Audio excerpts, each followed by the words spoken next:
Hi, everybody. My name is Jason. I'm Caden. I'm Jaden. I'm Eli. And we are the YAHOSHUA and the Torah channel. You can find us on YouTube. You can find us on Rumble. You can find us on Odyssey.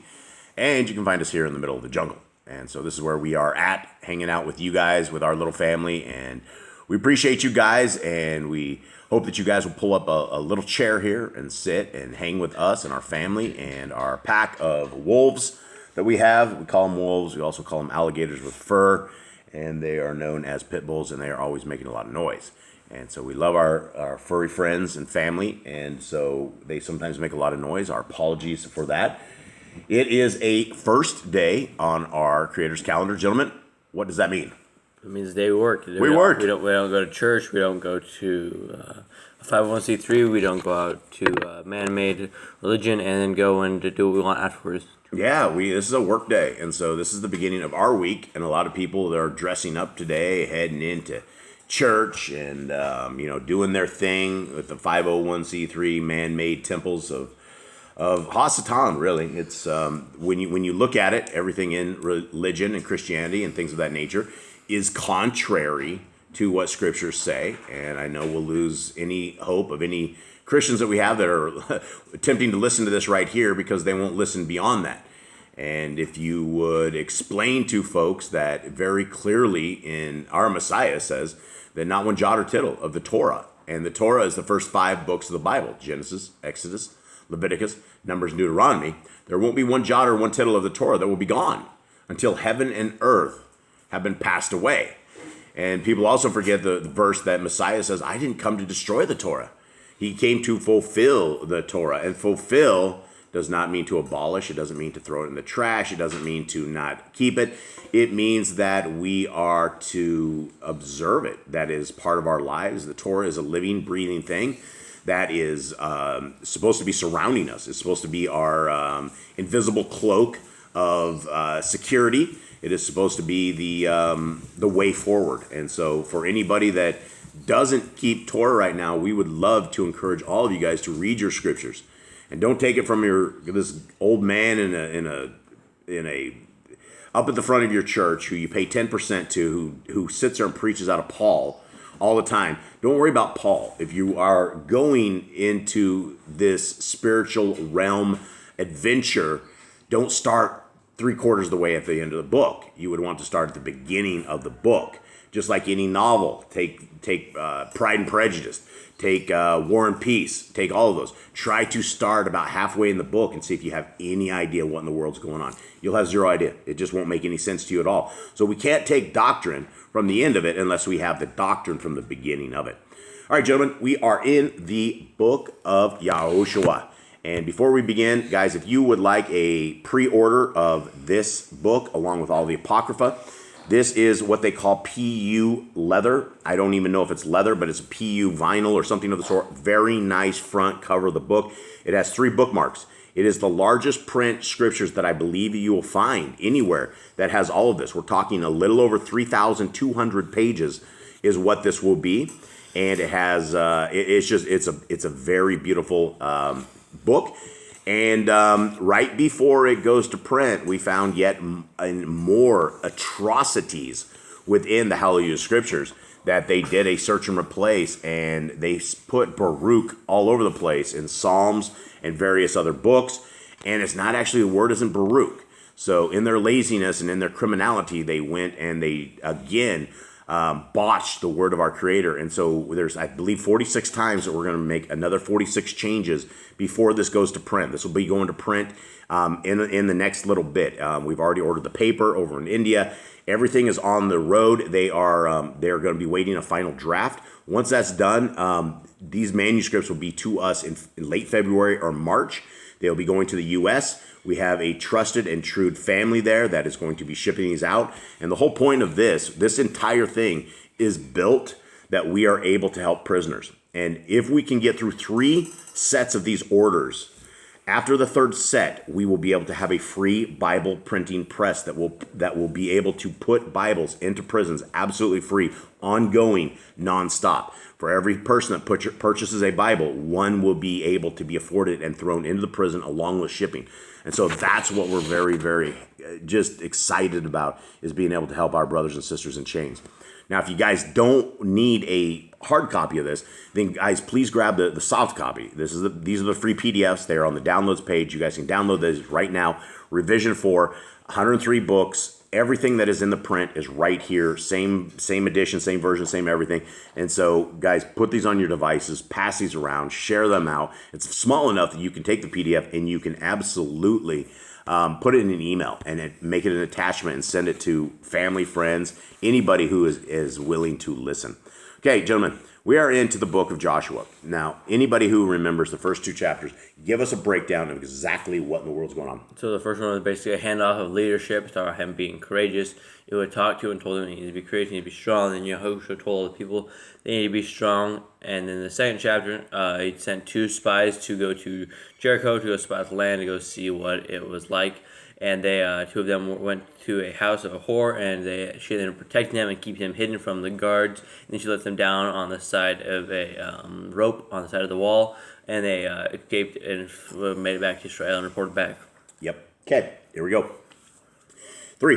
And Yahushua rose early in the morning, and they departed from Shittim, and came to the Yarden, he and all the children of Israel, and stayed there before they passed over.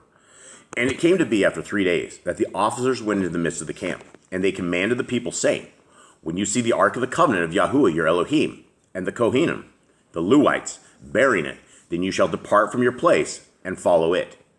Only keep a distance between you and it, about 2,000 amma by measure. Do not come near it, so that you know which way to go, for you have not passed over this way before. Okay, so all of a sudden we just got a supernatural compass, right? We got a supernatural mapping guidance system. What exactly did this just say? Basically, the Levites were going in front, and it seems like they knew which way they were supposed to go, but the people was to stay behind so that they didn't get lost on the way, because this is a brand new land they haven't ventured here before.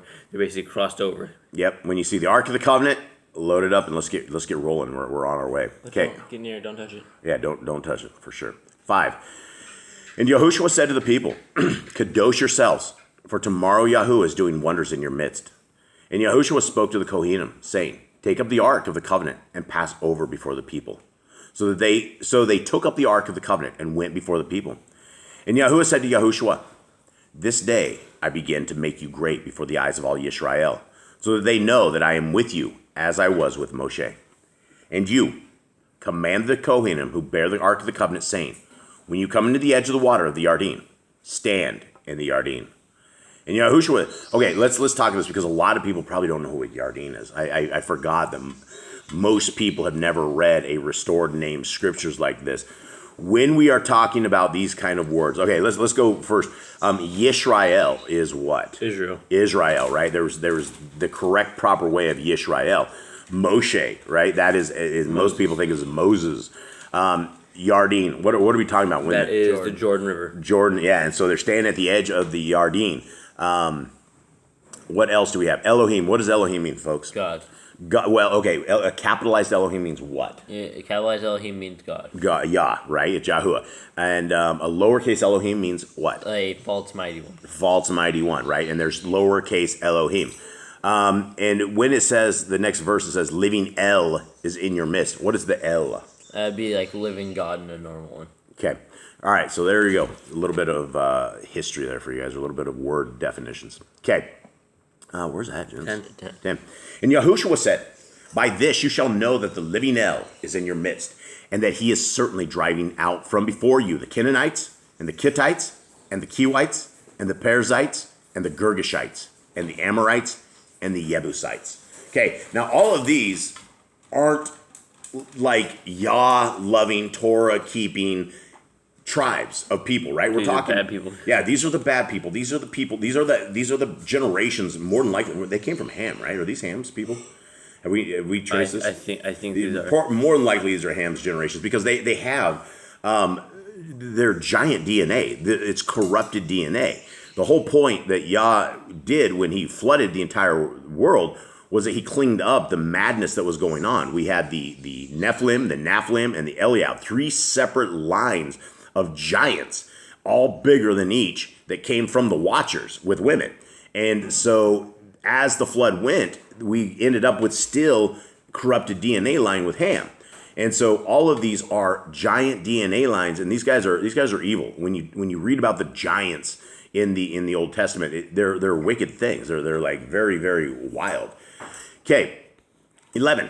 See, the Ark of the Covenant of the Adon of all the earth is passing before you into the Yarden. And now, take for yourselves 12 men from the tribes of Yisrael, 1 man from every tribe. And it shall be, as soon as the soles of the feet of the Kohanim who bear the Ark of Yahuwah, the Adon of all the earth, come to rest in the waters of the Yarden, that the waters of the Yarden are cut off, the waters that come down from upstream, and stand as a heap. And it came to be, when the people departed from their tents to pass over the Yarden, with the Kohanim bearing the Ark of the Covenant before the people, and as those bearing the Ark came to the Yarden, and the feet of the Kohanim bearing the Ark dipped in the edge of the water. Now the Yarden overflows all its banks during the time of the harvest, that the waters which came down from upstream stood still, and rose in a heap, very far away at Adam, the city that is besides Zarethan. And the waters going down into the sea of Arabah, the salt sea, were completely cut off. And the people passed over opposite Jericho. And the Kohanim bearing the Ark of the Covenant of Yahuwah stood firm on dry ground in the midst of the Yarden. And all Yisrael passed over on dry ground, until all the nation had completely passed over the Yarden. Okay, why do you think this was important that this went down like this did? Because they had to be obedient. They had to go and cross over as Yah wanted them to cross over. They knew that he needed to have. Yah wanted the people to know that YAHOSHUA was this like Moshe was. Right. Yeah. So it's the same powers basically. And they basically had to know that Yahuwah was still with them after Moshe departed. It's like, oh, Moshe's gone. Maybe Yah isn't with us anymore. Yeah, and this was one of these brilliant things that Yah does that changed the entire course of the world.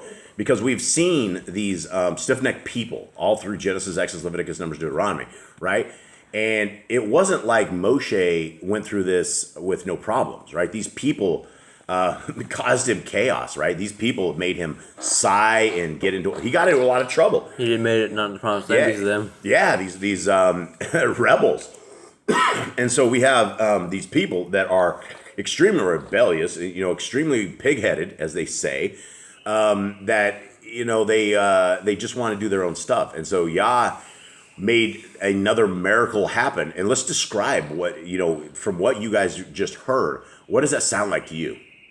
It sounds like power of Yah. That is external things. So we have a giant river. We have rivers all around us, right? Right. Okay. Does the rivers stop? Can you stop the river? How do you stop the river? You have to put rocks, try to make a dam out of it. Yeah, you try to do something of that sort, but it wouldn't stay for long. It wouldn't stay long, and it doesn't stop it either, right? The dam fills up, and then it goes over the top of the dam.